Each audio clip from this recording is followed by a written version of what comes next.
네, 여러분 안녕하십니까, 노꿀입니다. 오늘 이제 JP모건 헬스케어 컨퍼런스가 이제 대단히 막을 올렸죠. 막을 올리자마자 FB에서 아마 뭐 중국 제약사 인수설이 하나가 나온 것 같아요.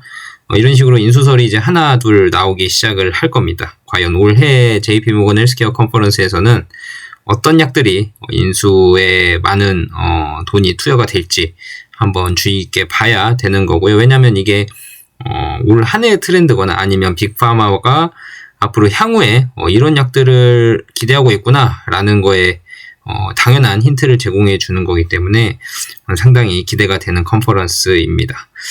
그래서 막을 이제 올렸고요.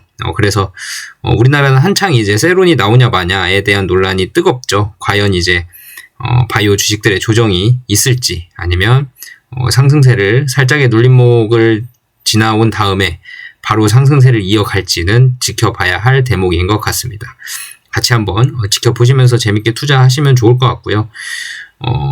지난번 영상에서 박땡현님 좋은 댓글과 함께 슈퍼땡스 후원을 해주셨는데요. 제 100명 안 될 때부터 완전 원초적인 제 유튜브 초짜일 때부터 시청을 해주셨군요. 그때보다는 지금이 더 알찬 내용이 가득하기를 바라면서 너무너무 감사드립니다. 이런 꾸준한 후원 그리고 꾸준한 사랑 너무너무 감사드리고요. 앞으로 더 박지현님을 통해서라도 이렇게 꾸준히 유튜버를 시청해주신 분이 몇 분이나 계시는지는 모르겠어요. 댓글을 달아주시는 분은 한정적이라서 얼마나 숨어 계시는지는 모르겠지만 아무튼 너무너무 감사드립니다. 혹시나 다른 분들도 제 초창기 때부터 같이 들으셨던 분 계시다면 같이 댓글 남겨주시면 저도 너무 반가울 것 같아요. 너무너무 감사드리고요. 그리고 덕꿀님 팬님께서도 이번에 또 한올 뭐 사팔사팔 하시면서 올해는 모으고 계시다고 하시면서 다만 한올은 항상 뒤통수를 세게 칩니다. JP모건 헬스케어에서 아무런 언급이 없을 가능성도 큽니다. 부디 이번에는 아니었으면 좋겠네요 라고 하셨는데 좋은 말씀이십니다. 19년도부터 한올 들고 계셨다니까 우여곡절을 다 겪으셨겠어요. 고생 많으셨고요. 아무튼 사실 그렇습니다. JP모건 헬스케어 컨퍼런스 아무 얘기 안 나올 수 있습니다. 그게 정답이고요. 지금까지 사이트를 봐도 발표 자료든 아니면 언론 보도 자료든 안 나온 게 보면 사실 지금 오늘 크게 나올 얘기는 없을 것 같긴 해요. 다만 이제 오늘 안 나온다면 내일 아침 8시더라고요. 우리나라 시간으로. 내일 아침 8시면 제가 영상을 바로 찍지는 못할 것 같고 아마 그렇게 중요한 얘기는 나오진 않을 것 같아서 굳이 바로 영상을 찍어야 할 이슈가 나오진 않을 것 같아서 그렇게 큰 걱정은 안 합니다만 바로 영상을 못 찍을 것 같긴 합니다. 그래서 그날 늦은 저녁에나 이 시간쯤에나 아마 올려드릴 것 같은데 참고해 주시고요. 딱히 그렇게 중요한 얘기 JP모건 헬스케어 컨퍼런스에서 안 나올 수 있습니다. 지금까지 나온 그레이브스병에 대한 임상 데이터 요약 정도 그리고 루푸스나 류마티스 관절염에 대한 임상 진행 정도 업데이트까지는 아니더라도 이렇게 진행하고 있다라는 분위기 그리고 어제 말씀드렸듯이 테드에 대한 분위기가 언급은 될 수는 있는데 사실 지금 데이터를 보기에는 조금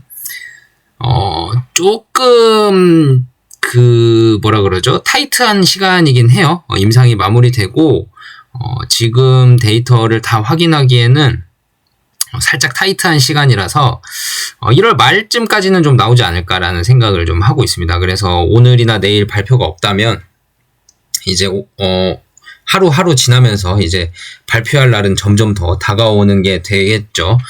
여러분들 지금 여윳돈으로 투자하시고 계실 거고 1월 말까지는 기다리실 수 있는 돈이실 테니까 1월 말까지 한번 TED 데이터를 한번 봐보시는 것도 재밌는 결과가 될 것 같긴 해요. 그리고 만약에 1월 말에 데이터가 안 나오면 2월 초에도 나올 수도 있고 하지만 아무튼 바토클리맙 TED라는 그 질환에 대해서 상업화 여부를 데이터를 보고 결정을 하겠다라는 이뮤노반트 입장에서 변한 게 지금 공지로 나온 팩트는 하나도 없기 때문에 일단 그대로 사실 기조를 가져간다면 바토클리맙 TED 데이터를 보고 나서 어떻게 한올과 논의를 어떻게 할지 그거는 모르겠습니다. 아무튼 결과가 그런 협상의 결과나 아니면 그런 데이터 결과를 보고 이제 한올과의 협상이 진행이 돼야 되는 거기 때문에 올해 상반기 TED 데이터가 최종 데이터가 도출되기 전까지는 아마 한올과의 협상이 진전되기는 아마 어려울 거다. 그러니까 반환을 하겠다. 아니면 반환 안 하고 뭐 예를 들어서 이뮤노반트가 가져가겠다 뭐라든지, 만약에 뭐 이뮤노반트가 가져가겠다고 한다면 그러면 한올 입장에서는 마일스톤이라도 줘라라고 할 수 있어요. 수백억이나 뭐 좀 높은 비율의 마일스톤을 좀 달라. 우리 거 지금 MG도 안 하고 TED도 상호파 안 하고 너네들이 갖고만 있을 거면, 우리한테 반환을 안 하려면 마일스톤이라도 줘라라고 충분히 할 수 있는 상황이거든요. 그렇기 때문에 그 결과를 올해죠. 올해 상반기 이제 결과가 나오게 될 텐데, 올해 상반기까지 한번 지켜보시는 것도 하나의 관전 포인트가 될 거고, 그 전에 이제 류마티스 관절염 오픈라벨 임상 결과가 아이메로 프로바트의 최초의 결과가 나오기 때문에 그때 또 모멘텀이 또 생깁니다. 그러니까 올해 상반기는 모멘텀이 좀 바빠요. 올해 상반기는 모멘텀이 좀 바빠서 여러분들 뭐 주가를 뭐 사고 팔고 하시는 분들은 이제 능력껏 잘 하시는 거니까 제가 뭐 크게 뭐라 말씀드릴 건 없고요. 대신 한올바이오파마의 같은 주주로서, 같은 배를 올라타고 같은 항해를 지속하고 있는 주주로서 입장에서 말씀을 드리면, 올해 상반기는 사실 매도를 할 타이밍이 있을까 싶습니다. 그러니까 뭔가 뭐 모멘텀이 확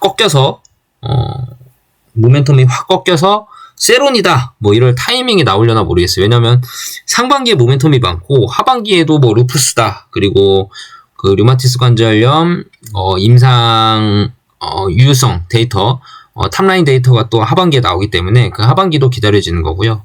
2027년으로 또 넘어가면 그레이브스병이라는 큰 산이 하나 있기 때문에 그 그레이브스병 임상도 되게 기다려지는 거고, 뭐 중증근무력증 임상도 2027년에 아마 기다려지고 있고요. 그래서 올해부터는 내년까지는 데이터가 꽉 차 있습니다. 그리고 그 다음에는 뭐 쇼그랜도 있고 CIDP도 있고 있지만, 좀 더 지켜봐야 될 게 이제 임상 적응증 확장을 지금 이뮤노반트가 하고 있으니까 과연 얼마나 적응증을 확장할지는 지켜봐야 할 대목이고요.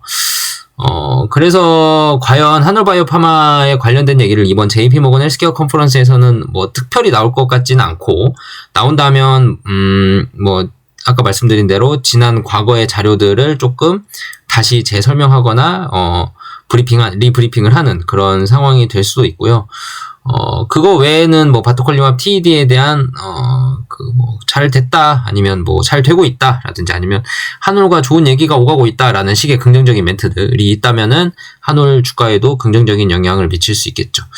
아무튼 지금 한올의 주가에는 바토클리맙에 대한 불확실성이 많이 녹아져 있습니다. 이미 주주들이 다 알고 있고요.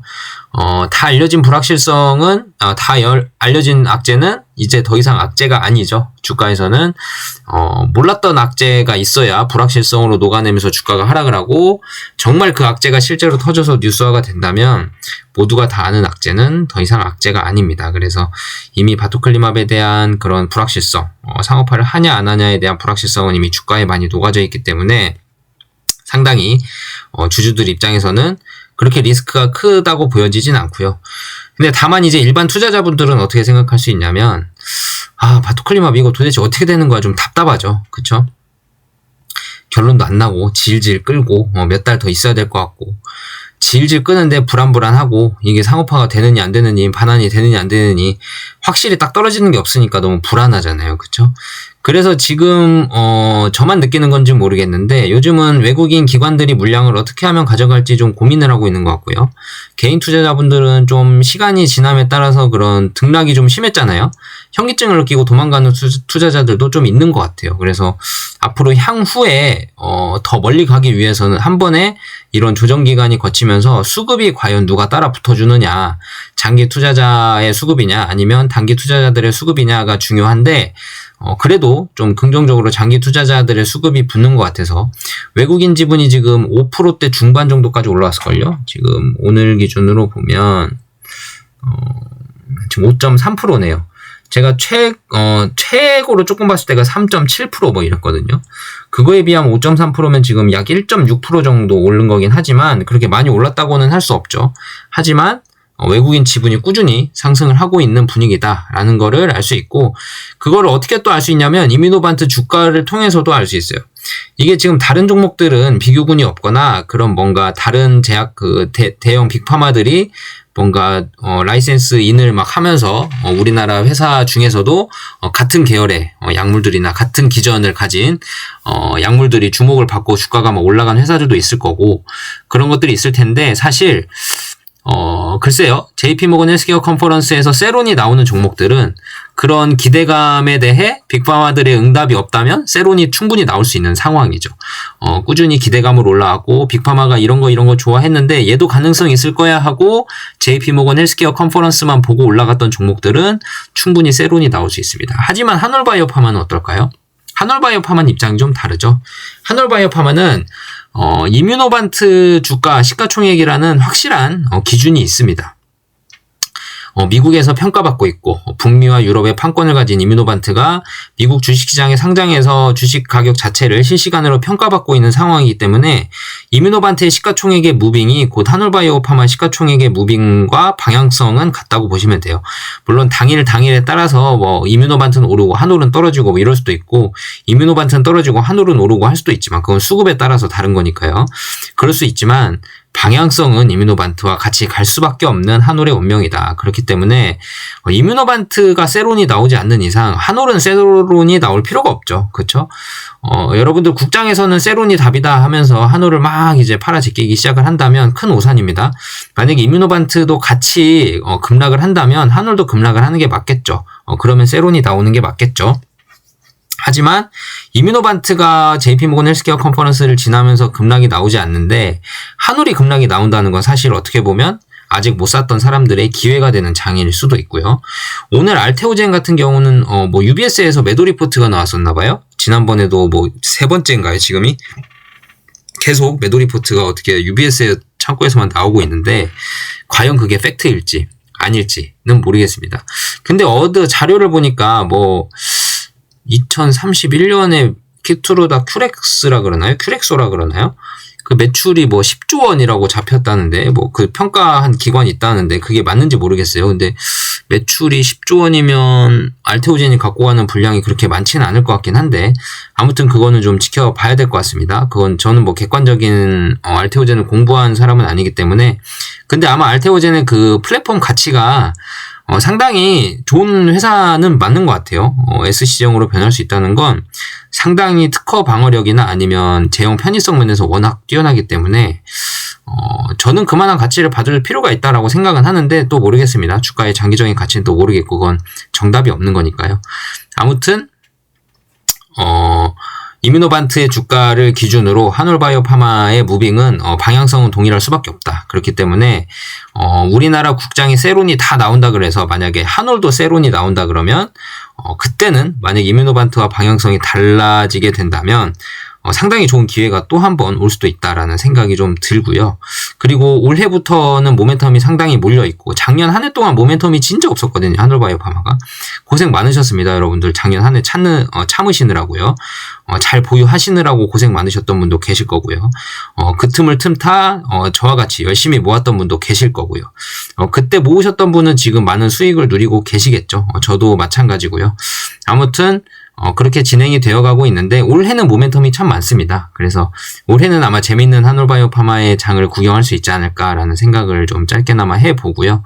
내년엔 좀 더 큰 이벤트가 있기 때문에 2028년이 본 게임이기 때문에 그레이브스병이 만약에 임상이 성공이 된다면 상당히 높은 가치를 부여받고 대규모 M&A를 아마 진행을 하게 될 겁니다. 그러니까 2028년 JP모건 헬스케어 컨퍼런스, 약 2년 뒤에 JP모건 헬스케어 컨퍼런스에서는 이뮤노반트가 주인공이 될 수도 있는 그런 상황이 그려지지 않을까라는 짧은 기대를 해볼 만큼의 이뮤노반트가 최고가의 M&A를 기록하지 않을까라는 짧은 생각도 같이 기대도 하면서 2년이라는 시간이 상당히 긴 시간일 수 있는데 어떻게 보면 상당히 짧은 시간이라도 볼 수 있어요.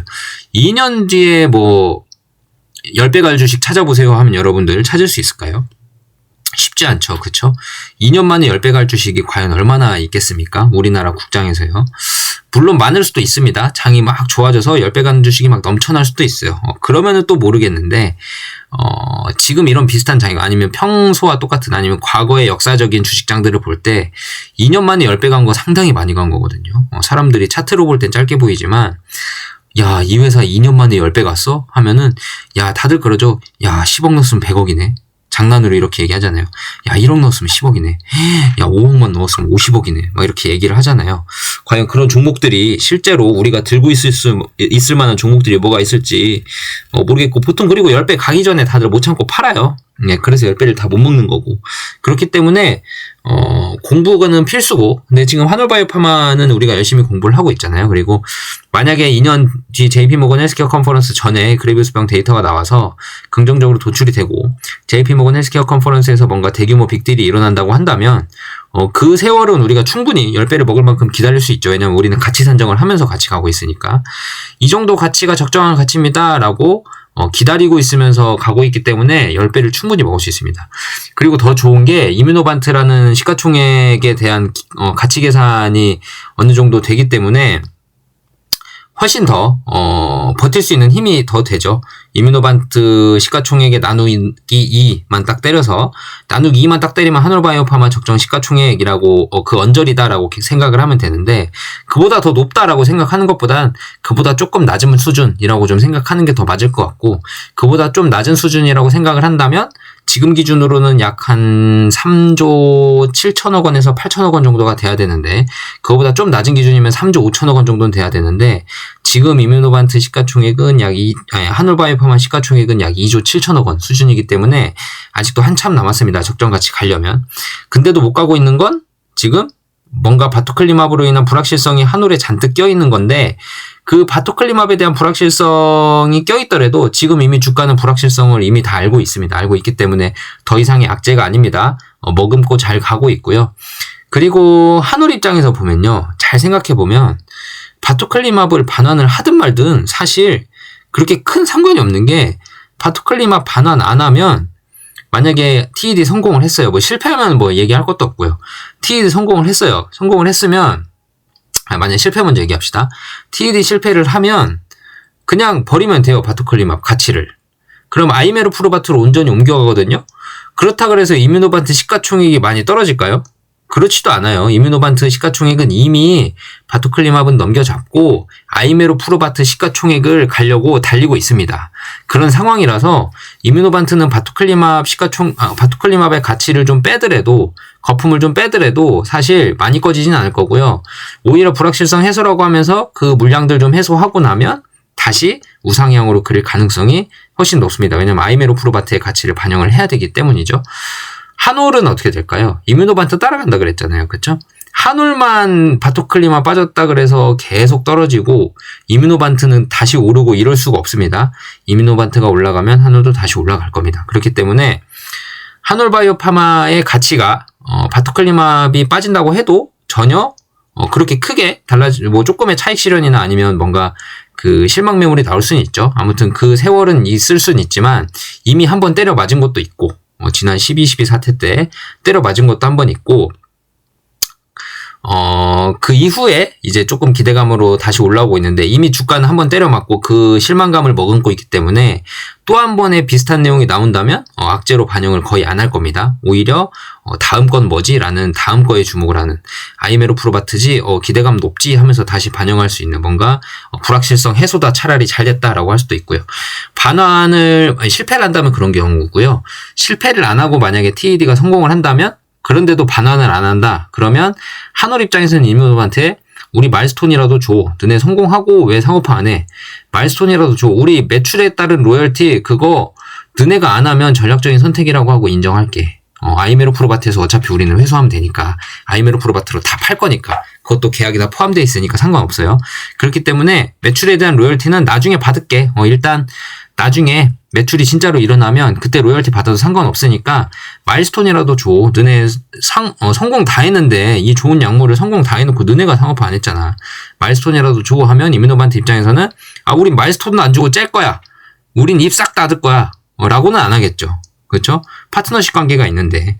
그렇기 때문에 뭐 둘이 윈윈 할 상황이고, 그리고 둘이 서로 멀리 잘 가려면 뭔가 하나는 타협을 해야 될 겁니다. 그렇기 때문에 서로 윈윈인 상황에서 뭔가의 타협점을 찾으려고 노력한다면 한올 입장에서는 TED가 성공을 하면 마일스톤이라도 받으려고 노력을 할 거고요. 이뮤노반트도 어느 정도의 합의선이 있을 겁니다. 물론 나중에 TED가 잘 돼서 바토클리맙을 다른 데에다 팔아가지고 로열티를 페이백을 해서 가져갈 수도 있는 거고, 그건 여러 가지 가능성 중에 하나지만, 아무튼 한올 입장에서는 얘가 TED만 성공을 해놓는다면 반환을 하든 말든 일본은 사업성을 진행을 할 거거든요. 내년에 올해 상반기에 마무리를 지으려고 하거든요. 근데 올해 상반기에 마무리 짓기가 좀 어려워졌죠. 이제 올해 상반기 내에 이뮤노반트가 테드 데이터를 발표를 한다고 했는데, 테드 데이터가 상반기 내에 난다고 했으니 상반기 내면 6월달이잖아요. 그럼 6월 말쯤에 발표가 난다면 이제 7월로 넘어가면 하반기가 되는 거고, 하반기쯤에 데이터를 한올이 넘겨받기 시작하면 아마 9월이든 10월이든 아마 하반기쯤에 이제 일본에 기술 수출을 하거나 판권을 넘기는 그런 계약이 터질 텐데, 아무튼 TED만 성공을 한다면 한올은 지금 하려고 했던 거 진행할 수 있어요. 지금 하고 싶어 하는 거, 일본 판권 계약, 아이메로 프로바트도 같이 계약할 수 있죠. 그쵸? 일본 판권 계약이나 아이메로 프로바트 판권 계약을 진행을 시킬 수가 있습니다. 그렇기 때문에 한올 입장에서는 굳이 반환을 안 받아도 TED 임상 데이터에 대한 결과만 받으면 바로 일본 판권을 진행할 수 있기 때문에 현금 흐름 면에서 상당히 개선이 많이 된단 말이에요. 일본 거는 그냥 TED 성공만 하면 판권만 넘기면 되거든요. 그럼 상당히 높은 계약금과 상당히 높은 로열티 비율로 기술 수출 판권 계약을 하게 될 겁니다.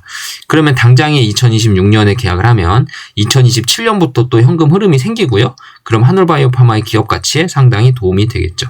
그런 식으로 한올은 반환이 꼭 아니더라도, 반환이라는 선택지가 아니더라도 이뮤노반트에서 마일스톤 받고요. 일본에 판권 계약해서 마일스톤이랑 받고 로열티도 받고요. 이런 식으로 한다면 충분히 반환을 안 받고도 수익성을 강화시킬 수 있어요. 그리고 아이메로 프로바트는 또 별개고. 그렇기 때문에 굳이 반환을 안 받아도, 그리고 이뮤노반트가 상업화를 안 하더라도 상관없습니다. TED에 대한 성공만 한다면, TED에 대한 성공한 데이터만 넘겨받는다면 한올은 하고 싶은 거 할 수 있어요. 네, 일본에다 기술 수출, 판권 계약 할 수 있습니다. 그렇기 때문에 굳이 반환에 대한 이 초점에 맞출 필요가 없다 이거죠. 네, TED의 성공 여부만 우리는 지금 집중을 할 필요가 있다. 그게 곧 일본 판권 계약으로 이어질 수도 있는 데이터이기 때문에, 그러면 너꾸리님, 데이터를 이뮤노반트가 한올에 안 넘겨주면 어떡합니까? 안 넘겨줄 수가 없어요. 네, 계약상 이뮤노반트가 이런 우리 임상 돈 들여서 데이터 우리가 구했어, 우리가 만든 데이터야, 우리 돈 내에서 우리가 만든 데이터니까 너희한테 안 줄래, 이게 안 돼요. 이게 안 됩니다. 파트너십 계약상 데이터는 공유하게 돼 있어요. 그렇기 때문에 TED 임상 성공만 바라보고 우리는 그 다음은 반환이냐 아니냐는 신경 안 써도 돼요. 네, 더 이상은 반환이냐 아니냐는 신경 안 써도 됩니다.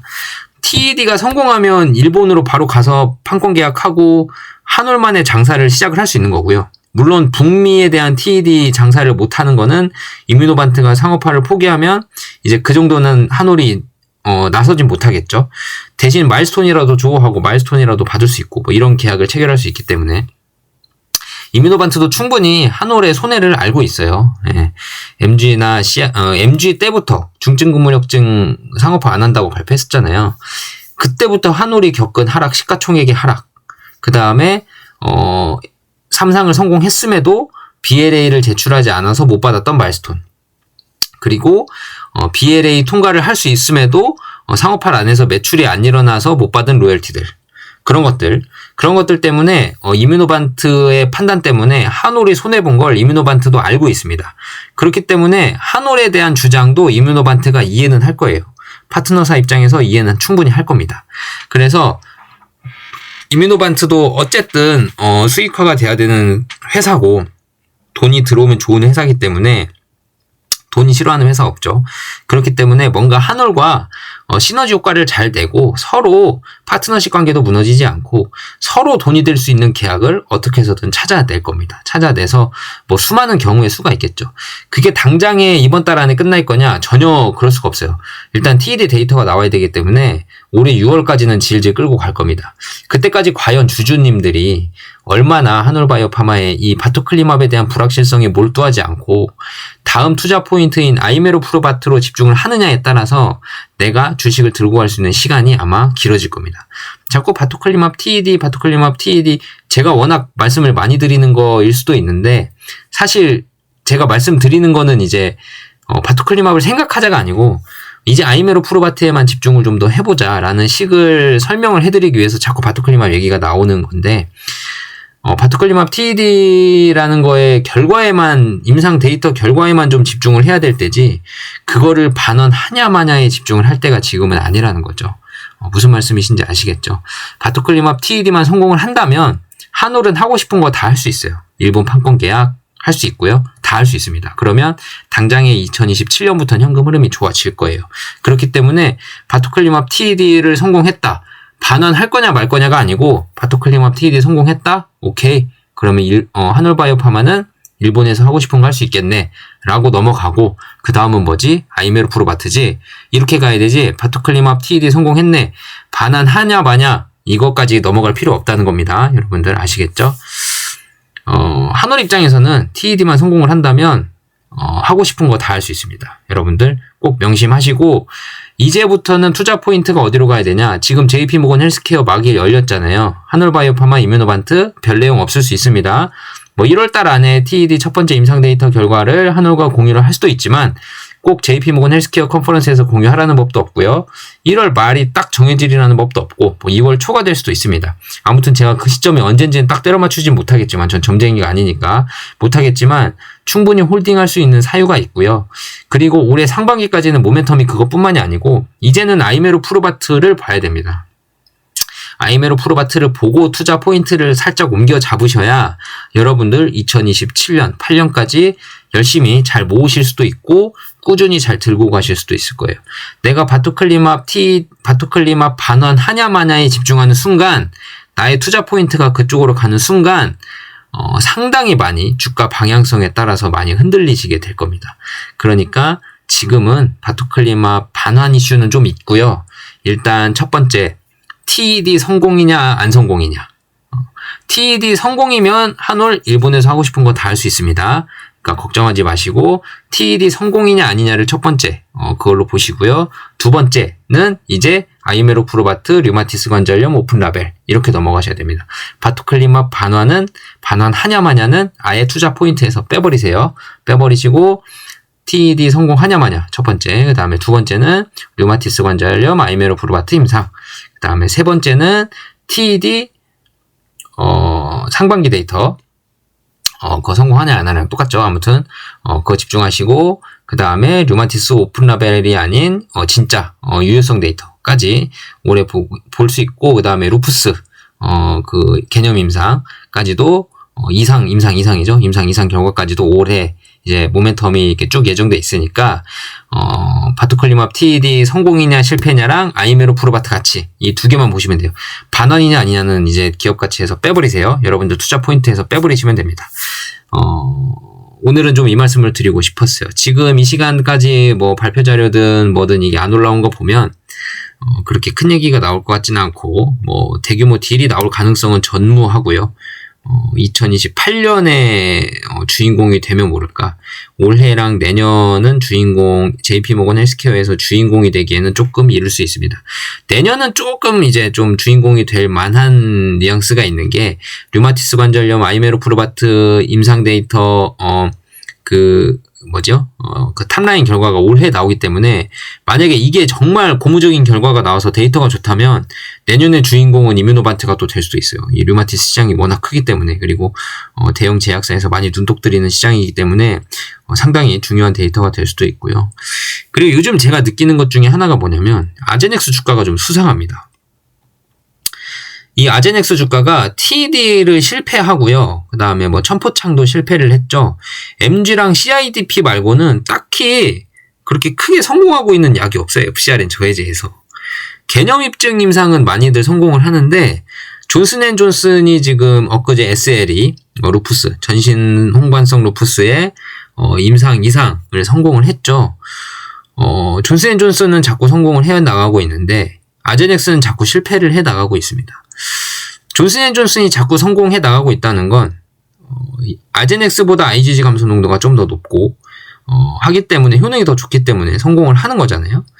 아제넥스가 실패하는 이유는 IgG 감소 농도가 워낙 낮기 때문에 뭔가 MG나 CIDP처럼 일부 적응증에서는 성공을 할 수 있는 정도의 IgG 감소 정도가 조금만 떨어져도 성공을 할 수 있는 임상 질환들이 있는가 하면 IgG 감소 농도가 확 늘어나야, 그러니까 감소가 확 많이 돼야 효과가 있는 질환들도 분명히 있을 거란 말이에요.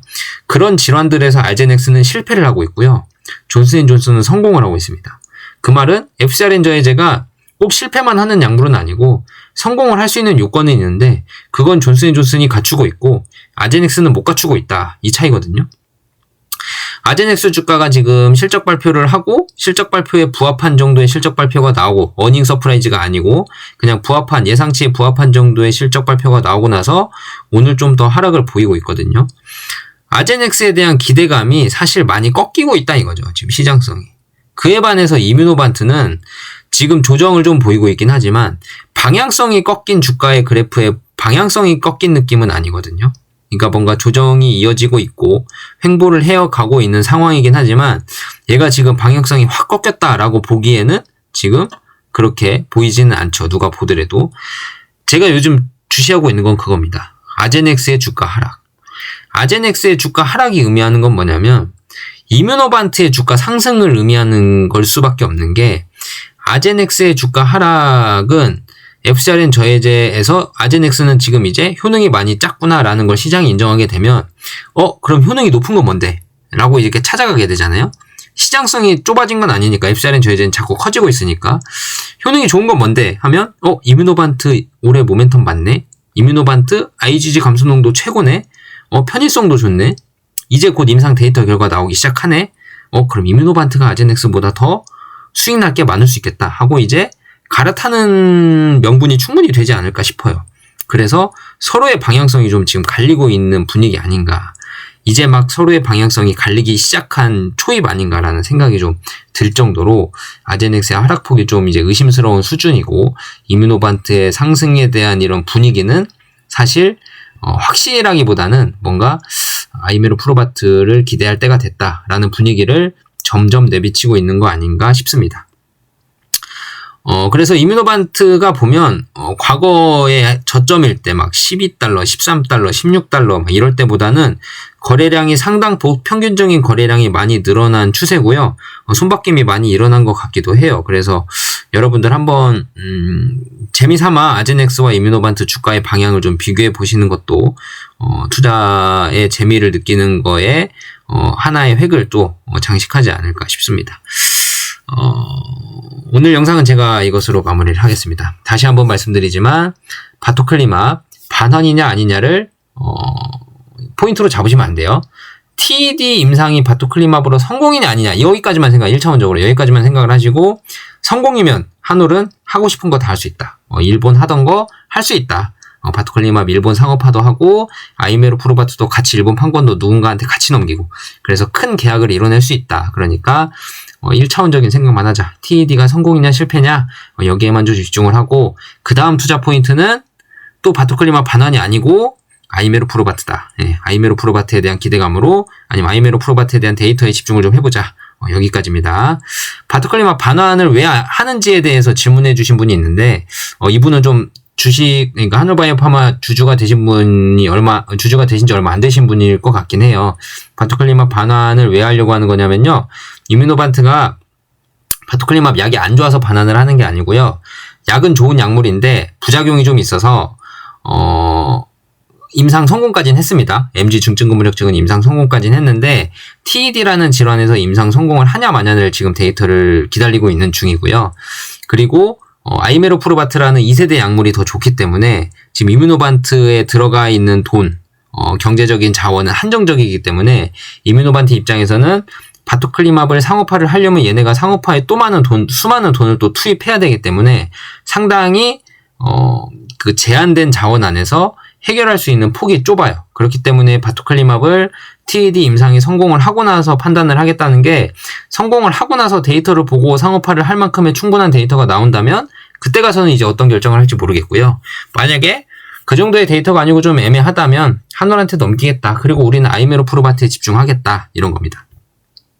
아이메로 프로바트에 집중하더라도 그 약도 한올 약이기 때문에 계약도 똑같아요. 로열티도 똑같고 마일스톤도 똑같이 계약을 다 한 겁니다. 그러니까 한올 입장에서는 그렇게 뭐 크게 달라질 거 없습니다. 다만 이제 바토클리마브로 상호파를 했을 때 그 벌어들일 수 있는 시간이 조금 이제 소요가 되는 건데 그것 때문에 불확실성이 좀 낀다면 주가가 조정을 받겠죠. 그 정도는 감수를 저는 좀 하려고 하는 거고 아무튼 왜 반환을 하는지에 대한 댓글이 있어서 제가 잠깐 답변을 남겨드리자면 이뮤노반트의 한정적인 그 재정력, 그 자본력 때문에 두 마리 토끼를 다 잡기에는 이뮤노반트가 사업성이 구축되어 있는 인프라도 없고 그런 영업을 하고 있는 회사는 아니고 바이오테크 회사이기 때문에 그런 걸 다 꾸릴 수가 없다.